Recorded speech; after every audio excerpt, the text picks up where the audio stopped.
عبادت میں مزاج کیا چیز ہوتی ہے؟ مزاج کی قربانی ہی عبادت ہے. اپنی طبیعت اور اپنی پسند کو قربان کرنا ہی سب سے بڑی عبادت ہے. وہ عبادت ہی کیا جس میں کوئی، آپ جس سواری پر بیٹھے ہوتے ہیں، جس ٹیمپو پر بیٹھے ہوتے ہیں، وہ بیچارہ آپ کو پہنچانے کے لیے کہاں کہاں گھومتا ہے، کس کس گلی میں جاتا ہے. تو آپ کو بھی اچھا معلوم ہوتا ہے کہ اترتے وقت کچھ فاضل اگر لے لے تو لے بھیا لے لے، تو نے بہت پریشانی آج جھیلی، تو آج بہت پریشان ہوا ہے. 15 منٹ میں ہم لوگوں کو پہنچنا تھا، 45 منٹ ہو گیا اور تو چلتا رہا اس گلی میں، اس گلی میں، اس موڑ سے اس موڑ میں. تو آپ نے دیکھا کہ جب آپ کسی کو تھکتے ہوئے دیکھتے ہیں، پریشان ہوتے ہوئے دیکھتے ہیں، تو آپ بھی اس کی مزدوری بڑھا دیتے ہیں. تو یقین مانیے کہ آج آپ کا رب آپ سے زیادہ آپ کو سمجھ رہا ہے. ہم سب اللہ تعالیٰ کے آگے حاضر ہیں اور اللہ تعالیٰ یہ دیکھ رہا ہے کہ موسم کی یکبستگی، موسم جو مخالف ہے، اس کے باوجود یہ بندہ میرے موافق ہے نا. موسم اس کو دور لے جانا چاہتا ہے، تب بھی یہ میرے قریب آنا چاہتا ہے. یہ قربانی کبھی رائیگاں نہیں جائے گی اور اللہ تعالیٰ اس کا اجر دے رہا ہے، دے گا اور انشاءاللہ ضرور دے گا. ہم لوگ ایک بہت اہم موضوع کی طرف بڑھ رہے ہیں کہ سرکار دو عالم رحمت بن کر آئے، ساری دنیا کو انہوں نے رحمت کا طریقہ سکھایا. اور اس رحمت کے سبق میں ایک سبق یہ بھی تھا کہ تم اپنے بال بچوں کی پرورش اس طرح کرو کہ بال بچے تمہارے لیے ایک کامیاب ایسٹ، ایک کامیاب سرمایہ بن سکے، اس دنیا میں بھی اور اس دنیا میں بھی. بال بچے ایک ایسی نعمت اللہ نے تم کو دی ہے کہ جس کو اگر ذرا سلیقے کا بنا لوگے تو تم اس کو دیکھ دیکھ کے خوش ہوا کرو گے، اور ویسی خوشی تم کو کہیں نہیں ملے گی جو نیک بال بچوں کو دیکھ کر تم کو حاصل ہوگی. لیکن سن لو، بچے بھی عمارت کی طرح ہیں، بچے بھی ایک اونچے مکان کی طرح ہے، قطب مینار کی طرح ہے. اور یہ عمارت بہتر تبھی ہوگی جب اس کی بنیاد اچھی ہو.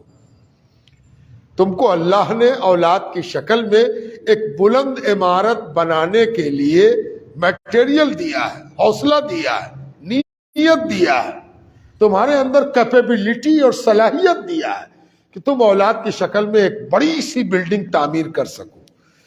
اور اس کے لیے تم کو کیا کرنا؟ تم کو اس کی بنیاد اچھی ڈالنی ہے. اچھی بنیاد ضروری ہوتی ہے. کسی نے بڑی خوبصورت بات کہی تھی کہ اگر بنیاد صحیح ہو تو ثریا تک عمارت جا سکتی. ثریا ایک ستارے کا نام ہے. آسمان میں جو ستارے نکلتے ہیں تو ستاروں کے جو ماہرین ہیں انہوں نے ستاروں کو پہچاننے کے لیے ایک ستارے کو دوسرے ستارے سے الگ کیسے کریں گے، مخصوص ستاروں کا کچھ نام رکھا ہے. جیسے دنیا میں انسانوں کا نام ہوتا ہے، نام رکھنے کی بنیادی وجہ یہی ہے کہ انسان کی پہچان اور شناخت ہو سکے. پہچان ہی وہ چیز ہے جو نام رکھنے کا سبب بنتی ہے. اسی طرح ایک ستارے کا نام ہے ثریا. اور اگر تم نے بنیاد غلط ڈال دی، بنیاد گڑبڑ کر دی، تو کیا ہوگا؟ تا ثریا میرود دیوار کج، فارسی کا ایک مصرع ہے. کہتے ہیں کہ تم کو تمنا تھی کہ ثریا ستارے تک ہم اپنی عمارت کو اونچا کریں گے، تو تم نے کر تو لیا، اونچا تو کر دیا، لیکن سنو، یہ ثریا تک اونچا کیا ہوا مینارہ، عمارت ٹیڑھی ہے، ٹیڑھا بنا دیا تم نے. یہ ٹیڑھا ہے، صاف صاف ہر آدمی دیکھ رہا کہ ٹیڑھا ہے. جانتے ہو ٹیڑھا کیوں ہے؟ اس کی بنیاد تم نے ٹیڑھی دے دی، بنیاد ہی گڑبڑ کر دی. اگر بنیاد صحیح رکھتے تو یہ خوبصورت عمارت کبھی ٹیڑھی نہ ہوتی اور ٹیڑھی ہو کر عیبدار نہ ہوتی. اس کے عیبدار ہونے میں بنیادی وجہ یہ ہے کہ تم نے بنیاد ڈالنے میں جو سلیقہ چاہیے تھا، جو احتیاط چاہیے تھی، جو ضروری چیز تھی، وہ تم نے نہیں کی. نتیجہ یہ ہوا کہ بنیاد سے عمارت پیچھے ہٹتی چلی گئی اور ٹیڑھی ہو گئی. اس لیے حضور صلی اللہ علیہ وسلم یعنی اللہ اور اللہ کے رسول نے ہمیں جو تعلیم دی وہ یہ کہ اپنی اولاد والی نعمت کی بنیاد اچھی ڈالو، اور بنیاد جب اچھی ڈالو گے تو اس میں دو چیزیں ہوں گی۔ ایک چیز یہ ہے کہ اولاد کی غذا کیسی ہو، کیا کھلایا جائے اس کو، یہ اندر کا معاملہ ہے جو باہر سے بظاہر سمجھ میں نہیں آتا کہ آپ نے کیا کھلا دیا، لیکن یاد رکھیے کھلانے کا نتیجہ فوراً نہیں تو تھوڑی دیر کے بعد، تھوڑے دنوں کے بعد آپ کو نظر آنے لگے گا۔ میں کیوں یہ بات کہہ رہا ہوں؟ اس کا اسلامی تناظر کیا ہے، دینی تناظر کیا ہے اور دنیاوی تناظر کیا ہے، ان پر بھی ایک نظر ڈالنا ضروری ہے۔ بہار کا ایک ڈاٹا ہے کہ ہندوستان میں بہار ایک ایسی ریاست ہے جہاں کے نومولود بچے، جو نئے پیدا ہو رہے ہیں بچے، ادھر 10-20 سالوں میں جو بچے بہار میں پیدا ہوئے ہیں، بہاری اوریجن کے ہیں، ان کے ساتھ محکمہ صحت کے عالمی ادارے یہ کہتے ہیں کہ بہار میں کپوشن بہت ہے۔ اب ہندی کا ایک لفظ آ رہا کپوشن، یعنی ان کی جس طریقے سے خورش ہونی چاہیے تھی، کھلانا چاہیے تھا، پالنا پوسنا ہونا چاہیے تھا، وہ ٹھیک سے نہیں ہوا۔ بھائی تو کیا گڑبڑ ہو گئی؟ گڑبڑ یہ ہو گئی کہ اس نے ماں کا دودھ پیا ہی نہیں۔ لوگ ماں کا دودھ بچے کو نہیں پلاتے، ماں تیار نہیں ہے بچے کو دودھ پلانے کے لیے۔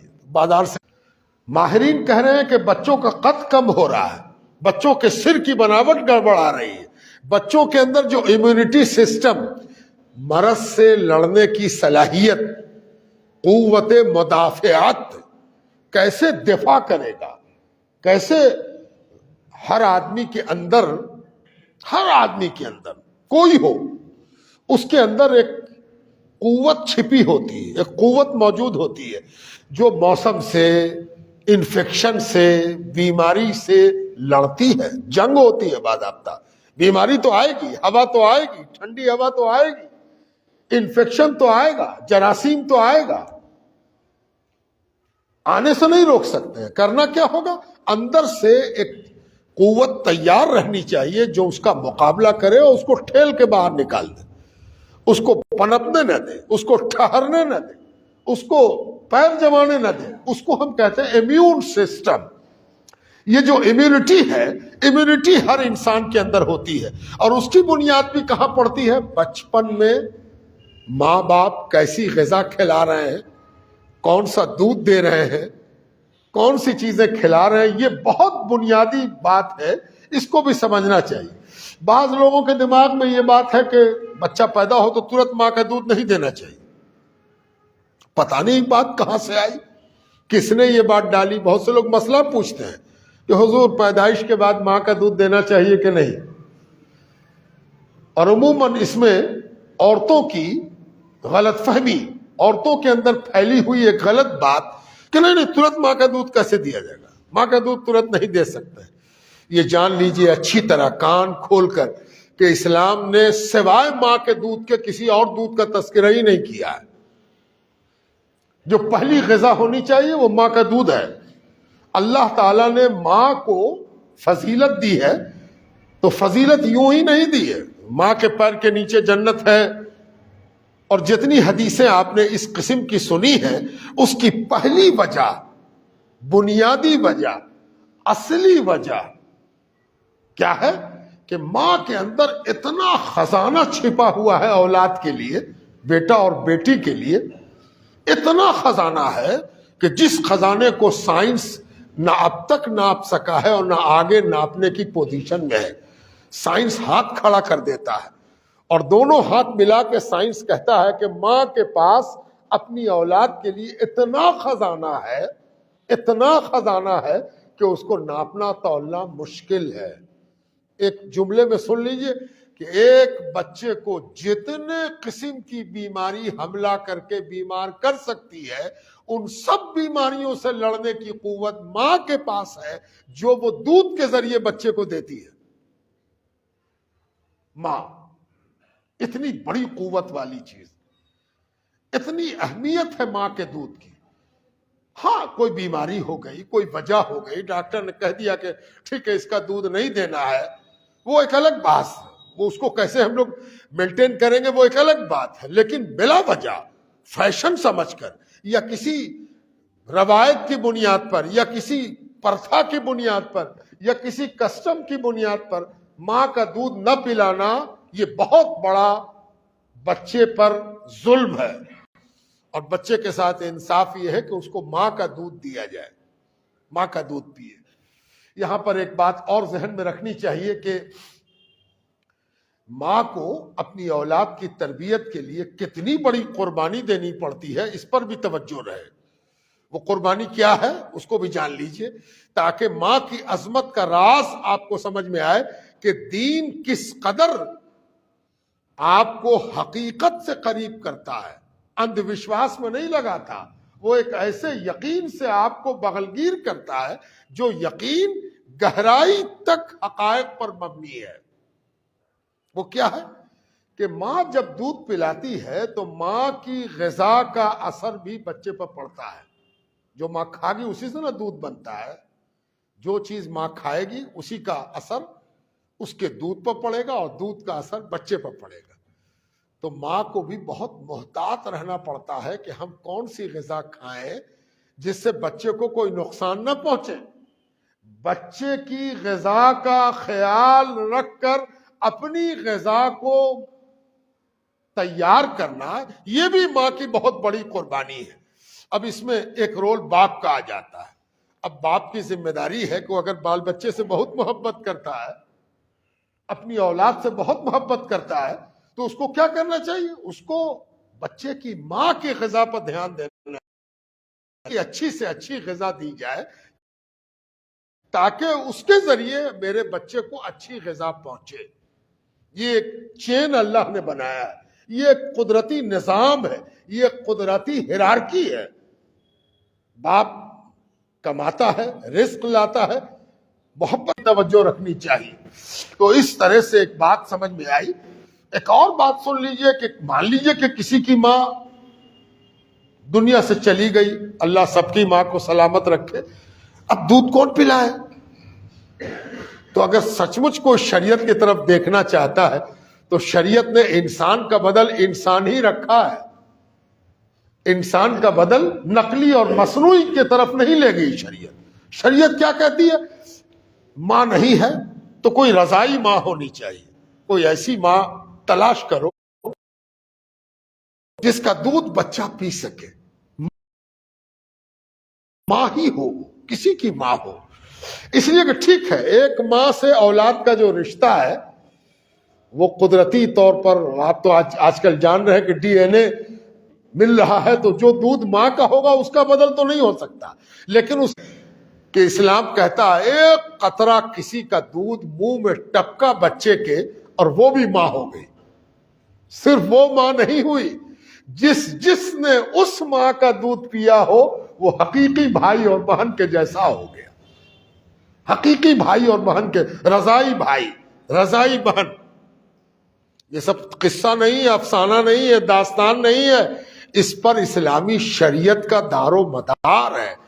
یعنی یہ اگر ماں ہو گئی اور اس کا بچہ جس نے میں بھی دودھ پیا ہوں، یہ بھی دودھ پیا ہے، 1 سال پہلے پیا ہو، 2 سال پہلے پیا ہو، یا میرے ساتھ پی رہا ہو یا میرے بعد پیے گا، وہ میرا بھائی ہو گیا، ہو گئی بات؟ نہیں، بات یہاں تک پہنچی کہ جب کبھی شادی اور بیاہ کا مسئلہ آئے گا تو یہ دودھ پیا ہوا بھائی جو میرا دودھ بھائی ہے، دودھ شریک بھائی ہے، یہ میری بہن دودھ شریک بہن ہے، اس سے میری شادی نہیں ہو سکتی۔ یہ اسلام ہے۔ بات شادی ہی سے شروع ہوئی تھی، ہم لوگوں کو پہنچنا بھی شادی تک ہے۔ تو اسلام کی شادی تماشا نہیں ہے، اسلام میں 2 لوگوں کا بہت امپورٹنٹ اور نازک مسئلہ ہے اسلام کا، اور اسلام نے اس کو ایسا ہی نہیں چھوڑ دیا ہے کہ آپ جدھر چاہیے، جدھر آپ کی طبیعت چاہے، جدھر آپ کا مزاج چاہے، جدھر آپ کا من چاہے، جدھر آپ کا دل لگ جائے کہیے کہ میرا دل لگ گیا ہے۔ یہ آپ کا دل لگنے سے پہلے مسلمان نہیں ہوا تھا، آپ کے دل کو تو مسلمان بھی ہونا ہے نا۔ آپ تو مسلمان ہیں سر سے پیر تک، آپ کی آنکھ، آپ کا دل، آپ کی سوچ، آپ کی فکر، آپ کی نیت سب مسلمان ہے. اور اگر یہ سب مسلمان نہیں ہے تو کیوں آپ نے نوٹنکی شروع کر دی ہے، ڈرامہ بازی شروع کر دی ہے؟ اس سے باہر نکلیے. اتنی احتیاط بتائی گئی کہ دیکھو یہ دودھ جس وقت پی رہا ہے اسی گھڑی فیصلہ ہو جائے گا کہ شادی کے لیے جو پروہیبیشن، شادی کے سلسلے میں جو باؤنڈری ہے، جو باؤنڈری وال ہے، جو سیما کھینچ دی گئی ہے، جو لکیر کھینچ دی گئی ہے، اس لکیر میں وہ بھی آ جائے گا جس نے تمہارے دودھ کے ساتھ دودھ پیا ہو، تمہاری ماں کا دودھ پیا ہو، جس نے تمہاری ماں کے دودھ سے دودھ کی اہمیت کا نتیجہ کہاں تک بتایا.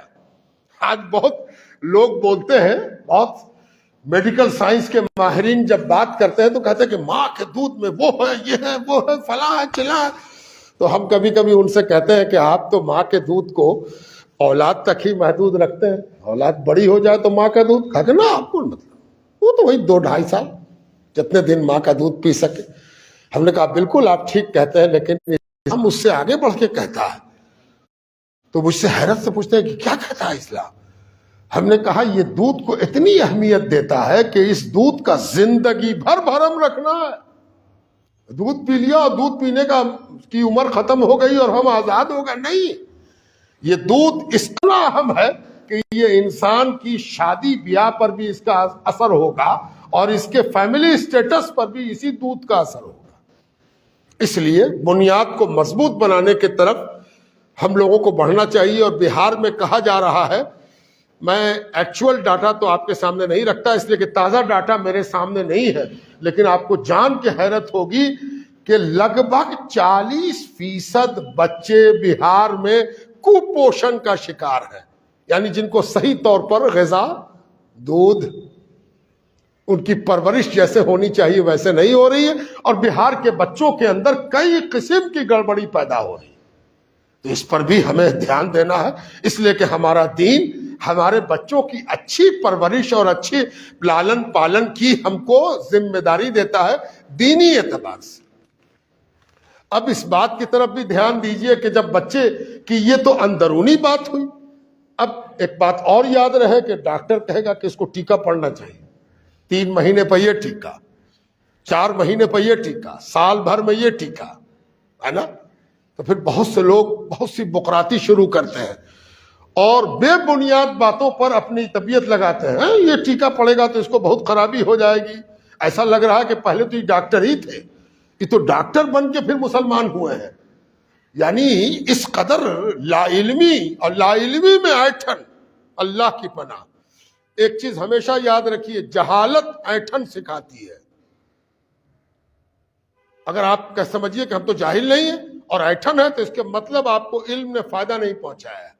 علم ہمیشہ جھکاتا ہے، علم درخت کو پھلدار بناتا ہے. نالج، گیان آدمی کو جھکاتا ہے. کیوں؟ اس لیے کہ جس درخت میں پھل لگے گا اس کی شاخ جھکے گی، اور علم پھل ہے. اگر آپ ایٹھے رہتے ہیں تو ذرا غور کیا کیجئے کہ کہیں ہم پھول والا پپیتا تو نہیں ہو گئے.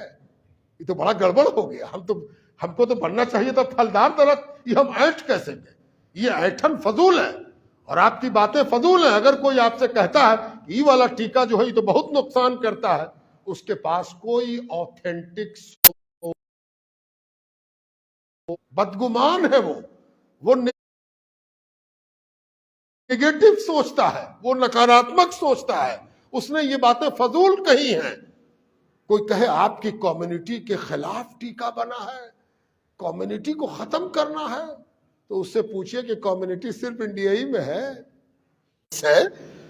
آپ کے اپنے مذہب کے ڈاکٹر بھی موجود ہیں، ان سے پوچھ لیجئے، آپ چاہیے جا کے بات کیجئے. یہ غلط ہے، یہ فضول باتیں ہیں، یہ محمل باتیں ہیں. یہ اپنے بچوں پر انجانے میں کیا گیا ظلم ہے. اس ظلم سے اپنے آپ کو بچائیے، پڑھیے، آگے بڑھیے، ڈاکٹر سے بات کیجئے. آپ کو ایک ڈاکٹر سے تشفی نہیں ہوتی، دوسرے ڈاکٹر سے بھی بات کر لیجیے. ٹھیک ہی میں یہ بات کیوں ہوئی؟ جس وقت خون چڑھانے کو ڈاکٹر نے کہا، جس وقت آپریشن کو کہا، اس وقت تو آپ کچھ نہ کہا. اس گھڑی آپ ڈاکٹر پر شبہ نہیں کیا، اور ٹیکے میں آپ کو شبہ ہوگی. تو یہ سب بے بنیاد بات ہے۔ اب چلے ذرا ادھر، قرضہ لے کے کوئی کام نہیں کرنا ہے۔ اسلام نے کوئی عبادت ایسی سکھائی نہیں جس میں قرضہ لینے کی بات ہو۔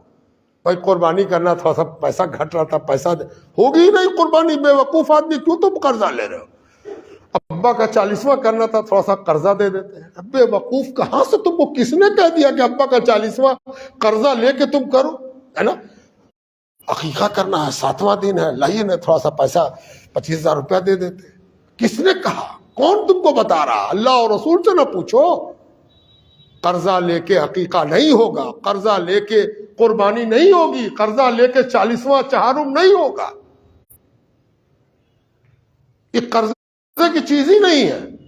جب دیکھو کہ اللہ نے تم کو اتنی کمائی دے دیا ہے کہ اگر ہم 7ویں دن عقیقہ کریں تو ہم کو کوئی تنگی 8ویں دن نہیں ہوگی، تب تم پر 7ویں دن عقیقہ کرنا پسندیدہ ہے، فرض و واجب نہیں، پسندیدہ، مستحب ہے نا، پسندیدہ ہے۔ ہاں اگر تم کو اللہ نے دے دیا ہے تو تم تھوڑا سا اور آگے بڑھ کے سوچو کہ سنت بھی ہے نا، سنت بھی ہے۔ یاد رکھو سنت بہت سی چیزیں ہو سکتی ہیں، لیکن سنت مؤکدہ وہ چیزیں ہیں جن کو حضور نے کبھی ترک نہیں کیا، ہے نا، اور سب کو کہا کہ تم بھی کرو، وہ سنت مؤکدہ ہے۔ عقیقہ مستحب ہے اور سنت ہے، اس لیے مؤکدہ نہیں ہے کہ ہر آدمی کی مالی حیثیت کبھی برابر نہیں رہی، نہ کل تھی نہ آج تھی۔ اب ایک سوال اٹھتا ہے کہ جس کو اللہ نے مال و دولت دیا ہے وہ تو عقیقہ کر لے گا، اور جس کو نہیں دیا وہ 2nd کلاس ہو گیا، 3rd کلاس ہو گیا، نہ کسی کو پہنچایا، پیشانی زمین پر رکھا، سچائی کے ساتھ رکھا، اور جو کچھ معاملہ ہے سب اللہ سے کہہ دیا۔ ہے ہی نہیں، یہ سب سے بڑی مالداری ہے، جس کا رشتہ اپنے رب سے قائم ہے، جو اپنی باتیں، من کی باتیں، ہے نا، سرگوشی کے ساتھ، چپ کے، ہے نا، سرگوشی جس کو عربی میں نجوہ کہتے ہیں۔ نعمت کے لیے جو چھوٹی نعمت چاہیے تھی وہ نہ ہے میرے پاس، اے پروردگار میرا شکرانہ قبول کر لے اور میرے بال بچے پر اپنی مہربانی فرما۔ یہ ہزاروں عقیقے سے بڑھ کے ہے نا۔ اس لیے غریب اور پریشان حال اور تنگ دست کے لیے کوئی پریشانی نہیں ہے، اس کے لیے یہی عقیقہ ہے کہ وہ اپنے رب کے آگے سر جھکا کے اللہ کا شکر ادا کرے، اللہ سے اپنی بات کہے، اپنا بیان کرے، اپنا دکھڑا سناوے، اپنا ماجرا کہے اللہ سبحانہ و تعالیٰ سے، اس کے لیے فرحت ہی فرحت ہے۔ ہاں جو عقیقہ کرے، ایک جانور، کم سے کم ایک جانور، بیٹا ہو یا بیٹی، ایک جانور۔ ہاں زیادہ دولت ہے، بڑی تمنا تھی کہ بیٹا ہی ہو، حضرت دعا کر دیجیے گا بیٹا ہو، دوڑ چل رہے ہیں بیٹا ہو۔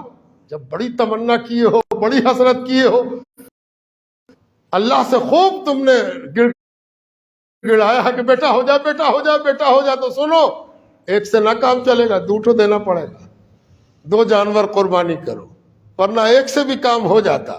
لیکن زیادہ لاڈ پیار کیے ہو، بیٹا بیٹا بیٹا بیٹا، اچھا بیٹا ہو گیا تو چلو اب 2 اچھے سے کھلاویں گے، بانٹیں گے بھی، مدرسے میں بھی بھیجیں گے، اور اللہ نے آپ کو دیا ہے تو آپ جتنا جانور کیجیے، کوئی منع نہیں ہے۔ یہ جو بتایا گیا یہ منیمم بتایا گیا، میکسیمم کی تو کوئی حد ہی نہیں ہے۔ لیکن ہاں اتنا ضرور خیال رکھیے کہ کوئی بھی کام جو آپ میکسیمم کرنے کی طرف بڑھ رہے ہیں اس میں فضول خرچی نہیں ہونی چاہیے، ورنہ عبادت سے زیادہ وہ گناہ بن جائے گا۔ فضول خرچی، فضول کا کام، بیجا شہرا، ہلا ہو رہا، ارے فلانے کے ہاں عقیقہ ہے، چلو بھائی، وہ بھیڑ لگا کے لوگ چلے آ رہے ہو، آپ بہت خوش ہیں، کوئی مالا پہنا رہا ہے، کوئی آپ کو یہ سب فضول خرچی اور بیجا نیک نامی کمانے کی فکر میں یہ سب کام کرنا پسندیدہ نہیں ہے۔ اللہ کو راضی کرنا اصلی مقصد ہے، اللہ کی راہ میں اپنے آپ کو پیش کرنا اصلی مقصد ہے۔ عقیقے کے مسئلے میں یہ بھی یاد رہے کہ ادھر چھری چلی جانور پر اور ادھر بال اترے، یہ ضروری نہیں ہے۔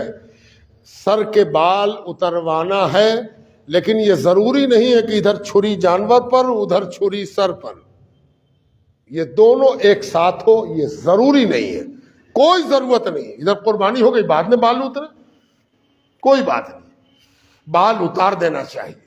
بال اتارنے کے بعد فقہا کہتے ہیں کہ یہ بھی سنت ہے کہ بال کے وزن کے مطابق چاندی خیرات کرے. تو بعض دفعہ بال ہی بہت کم ہوتا ہے، ہلکا سا بال ہوتا ہے، اور اللہ نے آپ کو دولت دی ہے تو بال سے زیادہ چاندی، بال کا وزن نہیں ہوگا. چاندی کا وزن کتنا ہے؟ آپ کچھ صدقہ نکالو، دو غربا کو، مساکین کو، پریشان حالوں کو، محتاجوں کو. روز آتے جاتے ہو، تم کو معلوم نہیں کہ تمہاری گلی میں گوشت کھائے ہوئے کتنے دن ہو جاتے ہیں لوگوں کو؟ ذرا ہر پیٹ گوشت ان کے گھر پہنچ جائے، پوچھے چھوٹا جانور بیچارہ کیا، اس کی اتنی ہی اوقات تھی، اتنی ہی کمائی تھی، تو وہ اگر چھوٹے جانور کو اپنے خاص رشتہ داروں کے ساتھ کھا پی لے تو کوئی حرج نہیں، کر سکتا ہے، اس میں بھی جائز ہے. وہ بھی صحیح ہے کہ اس نے 7 کلو کا جانور کیا تھا، 20 آدمی اس کے گھر کے اپنے قریبی رشتہ دار سب کو بلا لیا، عقیقہ کیا اور اسی میں ختم ہو گیا، وہ بھی صحیح ہے، وہ بھی جائز ہے. اس میں بھی کوئی ناجائز بات نہیں ہے کہ اس نے سرس بلب نہیں لگایا، بہت دور تک دعوت نہیں کیا، 3 حصے میں نہیں بانٹا، وہ بھی جائز ہے، وہ بھی ہو جائے گا. اس طرح ابا بھی کھائیں، اماں بھی کھائیں، جس کو بھی کھانا ہو ضرور کھائیں. بھلا ایسا بھی کہیں ہوتا ہے کہ ہم خود نہ کھائیں اور دوسرے کو کھلاویں اور کہنا میرے لیے جائز نہیں، تمہارے لیے جائز. یہ سب نہیں سکھایا گیا ہے نا، سب کے لیے جائز ہے. ایک مسئلہ لوگ اور پوچھتے ہیں کہ کون والی ہڈی توڑ دی جائے گی، بتا دیجئے نا، تو بغیر ٹوٹے رہے گی تب تو بڑا مشکل ہو جائے گا. کوئی ایسی ہڈی نہیں پائی جاتی، پتہ نہیں کس ہڈی والے نے یہ آپ کو سکھایا ہے، اللہ بہتر جانے، نہ کہیں پڑھا، نہ سنا، نہ جانا، نہ پوجا. یہ سب بیکار باتیں ہیں، فضول باتیں ہیں. آپ سب ہڈی توڑ ڈالیے، توڑ ہی دیجیے گا، میرے منع کرنے سے کیا ہوگا. تو کوئی ہڈی، یہ سب چکر، کون ہڈی کیا ہے، کوئی سب بے بنیاد فضول باتیں ہیں. عقیقہ کرنا چاہیے اگر صلاحیت ہے. اگر صلاحیت 7ویں دن نہیں ہے تو اچھا یہ ہے کہ 7 دونی 14 دن یا 7 یا 21 دن، 7 گنے پر 14ویں دن ہو جائے تو کر دو، 21ویں دن ہو جائے تو کر دو. نہیں ہوا کوئی بات نہیں، پھر جب تمہارا جی چاہے کر لو. بعض لوگ اور تھوڑا کیلکولیشن بیٹھاتے ہیں اور کہتے ہیں کہ بیٹا پیدا ہوا تھا اتوار کے دن، تو 7واں دن جو ہے وہ جا کے سنیچر کو ہوتا. اللہ نے تمہارا حال سدھار دیا اور تم کو محسوس ہوتا ہے کہ اب میرا حال بہت اچھا ہے. پتہ نا ابا اماں نے میرا عقیقہ کیا کہ نہ کیا؟ پوچھا کسی سے، ابا عقیقہ کہیں تھا؟ نا، تمہارا عقیقہ کہاں ہوا تھا؟ ابا کے حالات اچھے نہیں تھے. کہا تو اپنا عقیقہ ہم کر لیں.